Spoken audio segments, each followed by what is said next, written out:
My name is Keith Evans. My connection with St David's Hospital in the past has been as a politician. I was a borough councillor, I was a county councillor, so I was on Llanelli, Dyfed and Carmarthenshire, and in 96, 97 I was a parliamentary candidate, one of the highlights of which was fighting the proposals to close basically nearly all the facilities at St David's Hospital. And I had a very good colleague, the late Dr. Margaret Evans.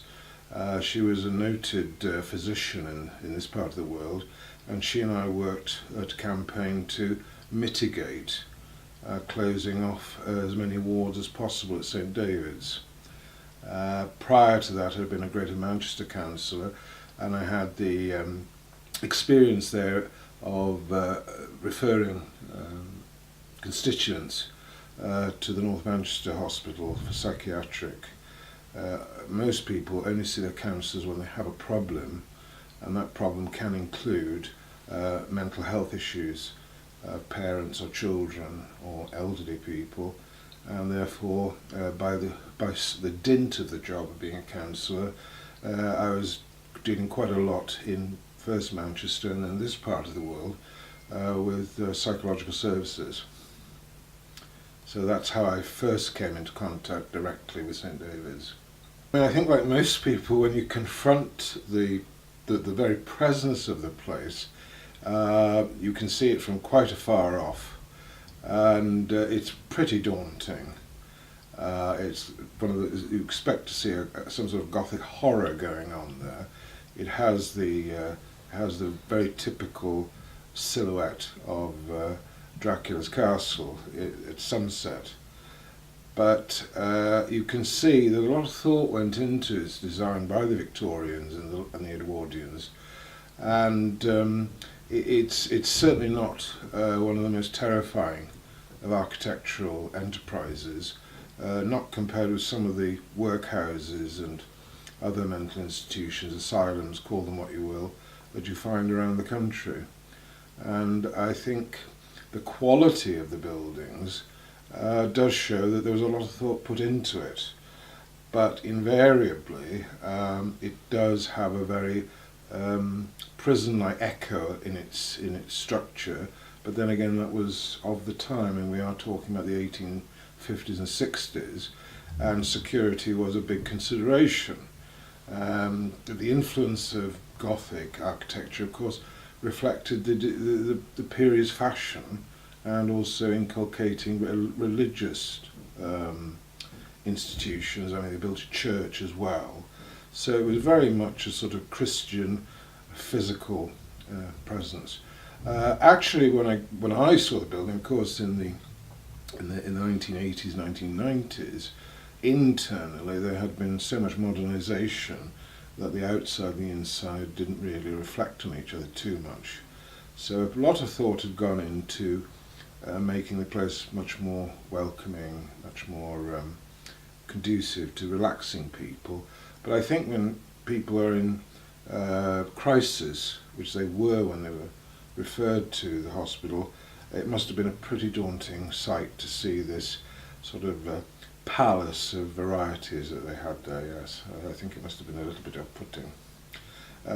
But as I say, when I went there, and you're dealing with people who are in crisis, you're just glad that the facility was there and that there was a suitable regime clinically which took the patient there and then. And they usually were emergencies, of course. So nobody threw anybody a pile of tablets and said, you know, stop being hysterical, take a couple of tablets and go to bed and sleep it off. There were instances, unfortunately, where there had to be direct physical intervention, somebody maybe feeling suicidal or threatening somebody. Unfortunately, my conclusion is that in the humanitarian attempt to deal with psychological illnesses, the baby was thrown out with the bathwater. I mean, it's interesting, well, to me as a politician it was interesting, that in the 1959 Mental Health Act, the Macmillan government, and then subsequently Enoch Powell, when he was Health Secretary back in 1962, he was the one who announced that these mental hospitals have to go, that they were cruel, that they were confining people who were not appropriate for them, and that is true, of course. I think there were about 150,000 people in secure psychological accommodation in the early 60s. And Enoch Powell, I think, is the one who basically said to the medical profession, the psychological, he put it on a plate for them, there must be care in the community, and he was arguing for more money for local authorities, social services, and to marry up with the health authorities, and to take people out of physical restraint of mental hospital, because people have been there 30, 40 years, they didn't know anything else. And people had forgotten why they were originally referred there. And if we go back, I mean, it would be true of St. David's. St. David's was dealing with people who either were going to the workhouse up until the war, or Second World War, or were in prison, in Carmarthen prison, until it closed in 1922. So the Three Counties asylum was an alternative to the prison and to care in the workhouses.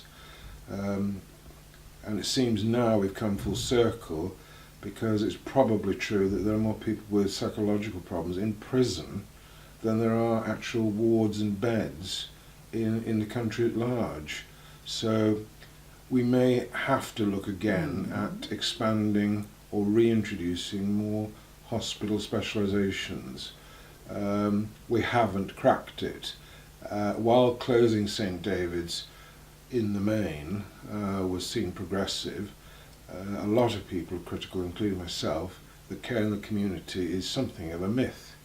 It's something that people subscribe to, but on the ground, the figures for suicide and self-harming are very alarming, particularly in Carmarthenshire, and that's very disappointing.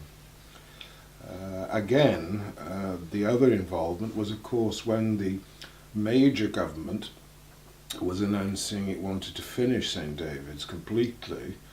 I was a parliamentary candidate for my sins, and one of the things we highlighted in the general election was to keep as much of the facility, while agreeing there should be care in the community. That was a more humane way to go, not to rush to close St. David's like other hospitals have been closed, and just basically give people a key to a flat, give them some benefits, and tell them to get on with it, and check with your GP. So the things like supervision of people taking the medication, people feeling they had a sanctuary to go to, was completely removed. And whilst that may be beneficial in the long run, in the short term, people with desperate psychological problems, I think, felt the rug was pulled from under them. Some were liberated, no question about that. It worked perfectly for a lot of people, but for some, we were not happy about it at all.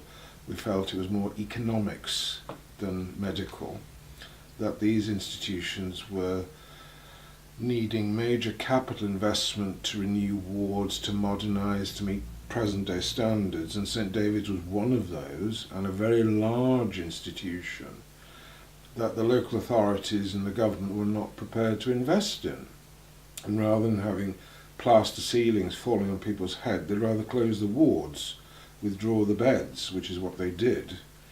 But some of us felt, well, until we can get the coordination in Carmarthenshire, or Dyfed, Hywel Dda, which it's called nowadays, which very few people understand what that means.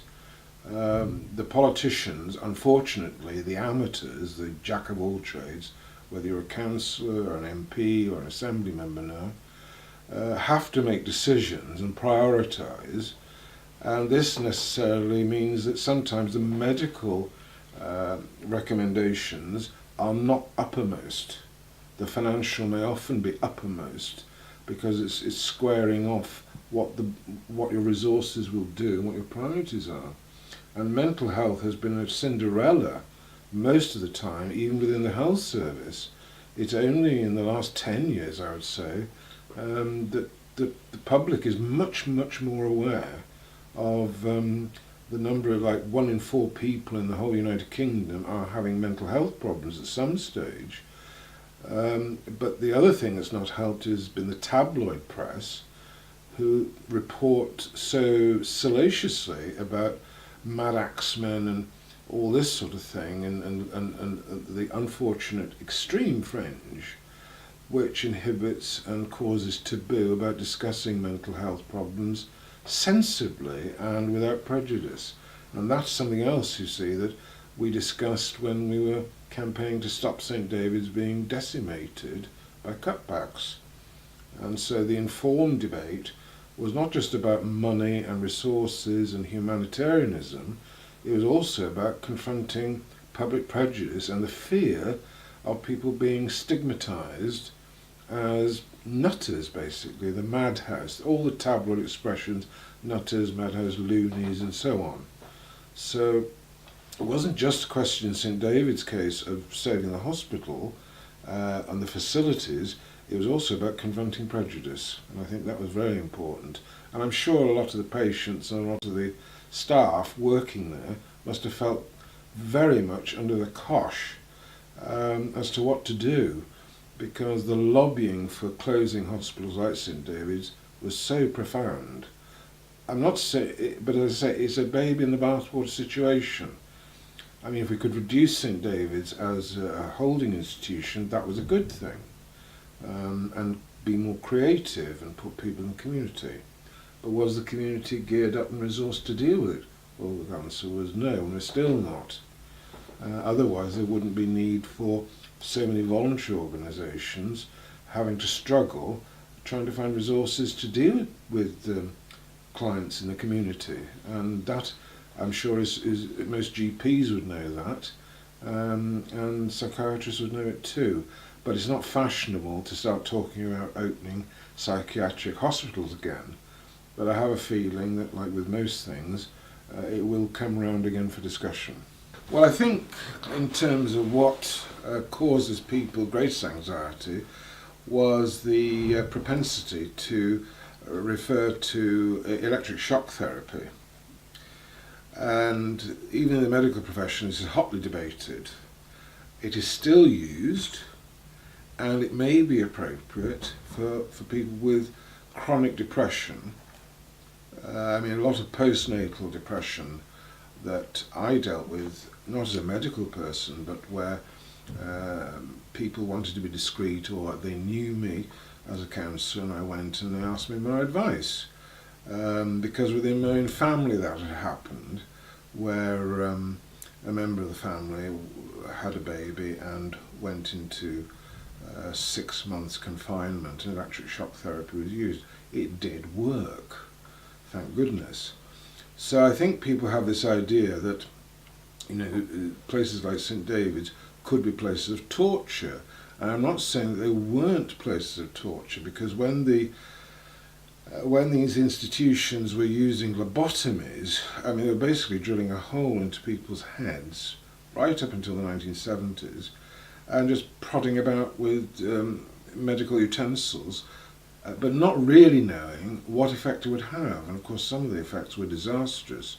So I think from the point of view of the general public, a place like St David's was a fearful place, because if people felt that they had psychological problems, I think they had visions of the padded cell, of electrodes going on them, and being guinea pigged for all sorts of pharmacological treatments. And I think that very much was a big fear factor.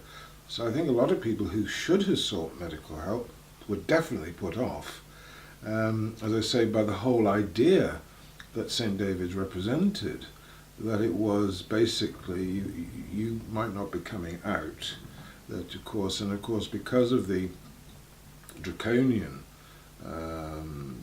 power of the Acts of Parliament to suspend people's rights as citizens and basically infantilize them, that was a very great fear. And I'm sure many families who had members in the hospital must have worried about that, because really they were pretty powerless. I think in the heyday of the hospital, what the doctor said, that went. It was God's word, and nobody, not even a High Court judge, would question medical, up until recent times, would question a doctor's decision or direction. And the problem is it was, I think St David's was one of the more progressive, thank goodness. But it was, I suppose it still happens today. It depends on the personality of the lead team and their philosophy and how they look at it. But at St David's, I think there was, at one time, it was basically pull yourself together or you're going in.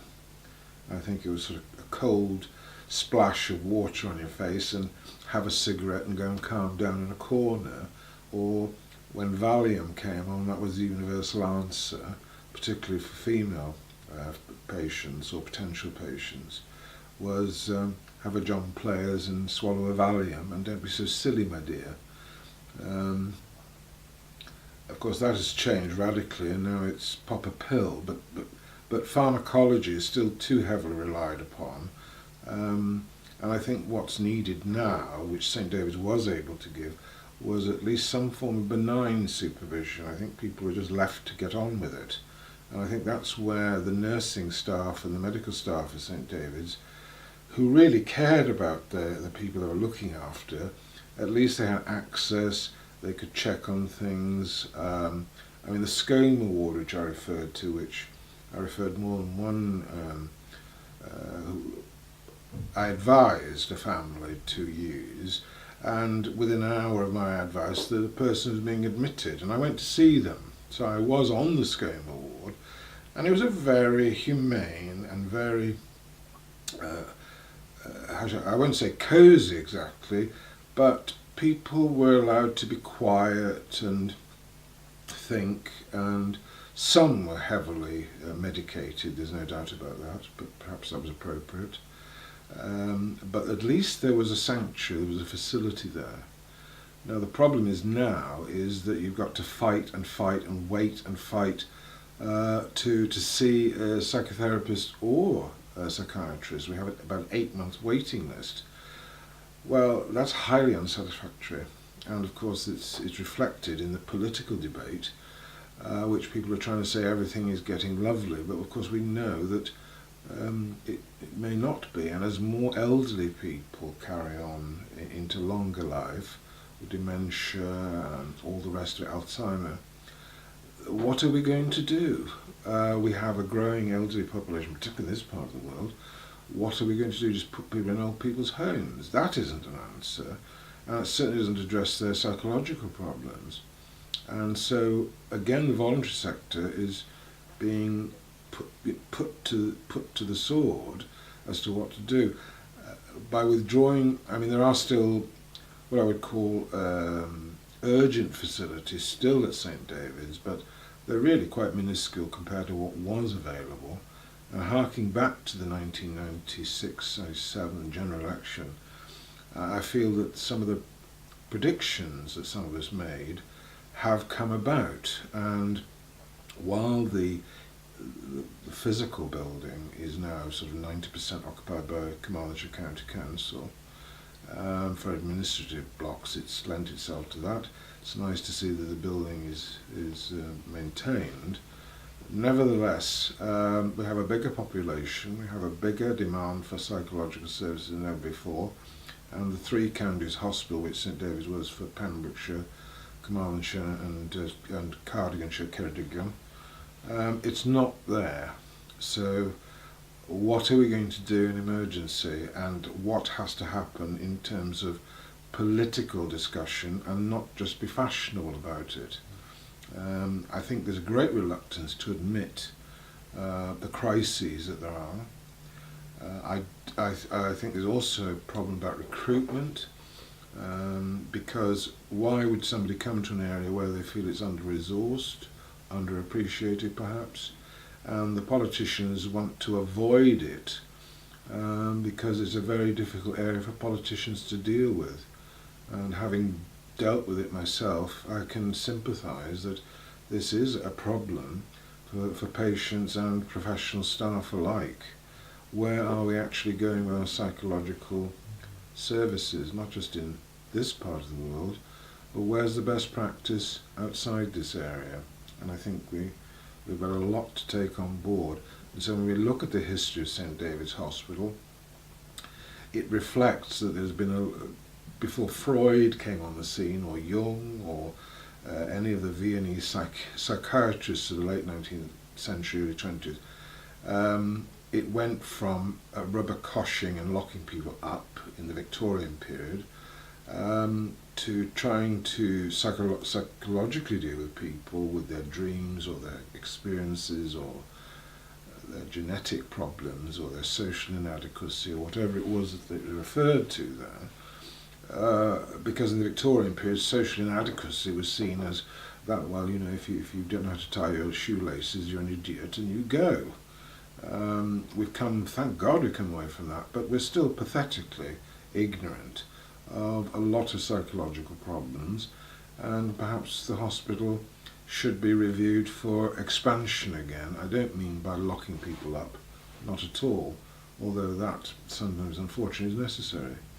But I think St David's, it's still in there, it's still working, but I think again each generation takes a different view, and we may take a different view in this next generation, where St David's might be seen as having valuable lessons that we've forgotten. And I hope that that is true, and that people through projects such as this will consciously think about, well, where are we going? From the past, we have to know the past, because if we don't, we're going to make all the mistakes and we're not going to be sure where we're going with all this. So let's hope that that's what the lesson is of this project. I hope I brought what I would call the third party attitude in, which is, in this case, council, politician, whatever. I hope I've done that because I think it's important. Not because I said, not because it was me, but I think it's going to be political decisions that make the future as well as the past. I've given you anecdotal things about when I was in St David's, but I think the history of St David's has to reflect the history of society that was operating in from the 1850s onwards. And how the only thing that worries me is that we have become rather intimidated from debate about mental health hospitals. It's not politically correct to say that psychiatric hospitals have a real future, because there's this, what I would call, fashion for saying it can all be done in the community. Well, that is palpably untrue. And it's very difficult to get this debate because nobody wants to start hearing arguments about let's put more people into hospital, when for the last 50 years we've been pushing people out of hospital. Yet the demographics have changed, as I said, of the older population.